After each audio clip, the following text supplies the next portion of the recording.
अनुसंधान परिषद के महानिदेशक आदरणीय डॉक्टर हिमांशु पाठक जी, परिषद के अन्य अधिकारीगण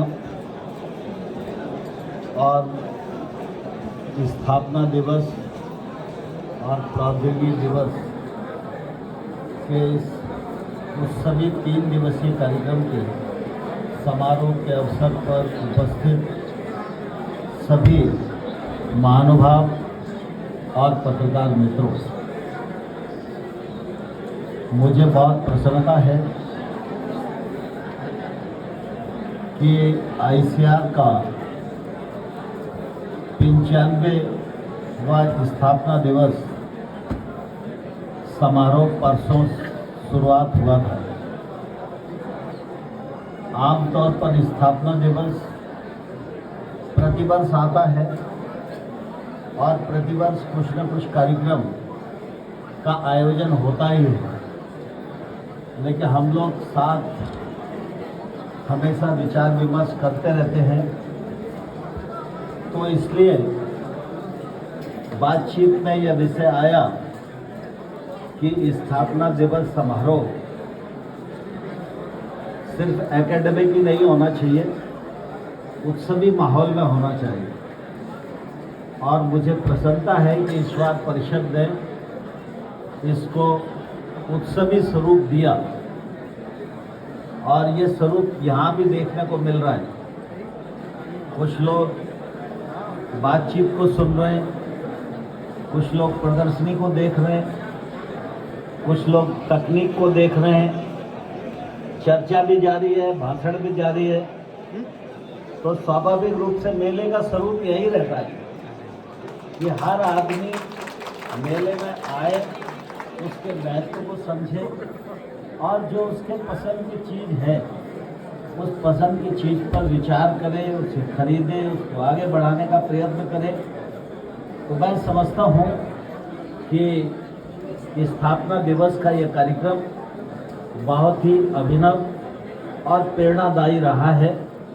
इसके लिए मैं डीजी साहब को भी, उनकी पूरी टीम को भी बहुत बधाई देता हूँ और उनका अभिनंदन करता हूँ। मुझे इस बात की भी प्रसन्नता है कि स्वाभाविक रूप से हमारे वैज्ञानिक जो नया नया अनुसंधान कर रहे हैं, उस अनुसंधान से जिसका संबंध है वह संबंध तो किसी न किसी रूप में देर अबेर आ ही जाता है।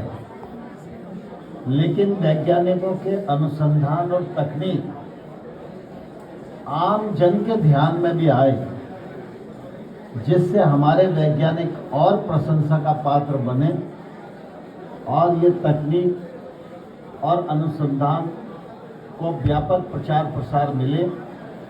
इसलिए विभिन्न समूहों को इस आयोजन में इकट्ठा करना चाहिए। मुझे प्रसन्नता है कि इस बार इंडस्ट्री ने भी भाग लिया,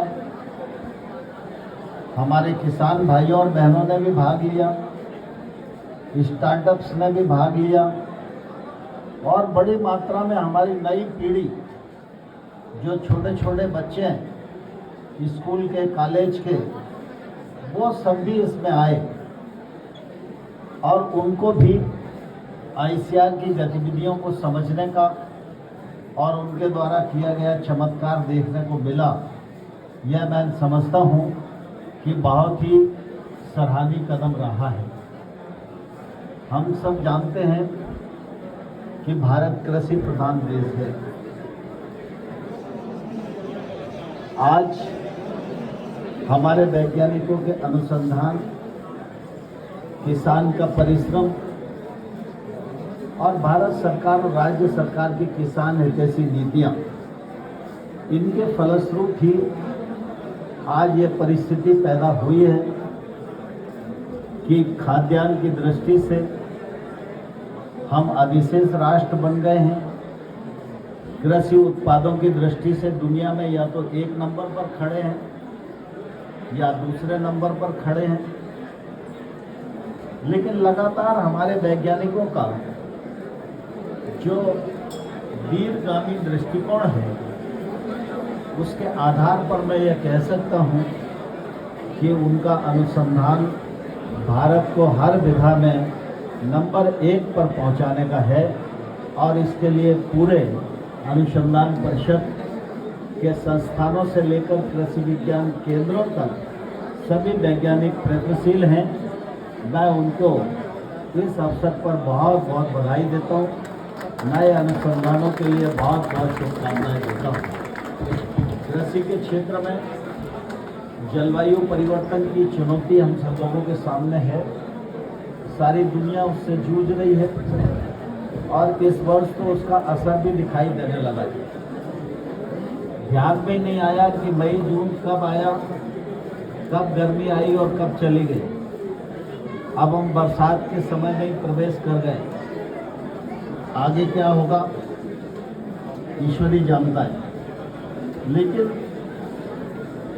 अच्छा यही होता है कि कभी चुनौती आए और उस चुनौती का समाधान दे सकने में हम पूर्व तैयारी कर लें।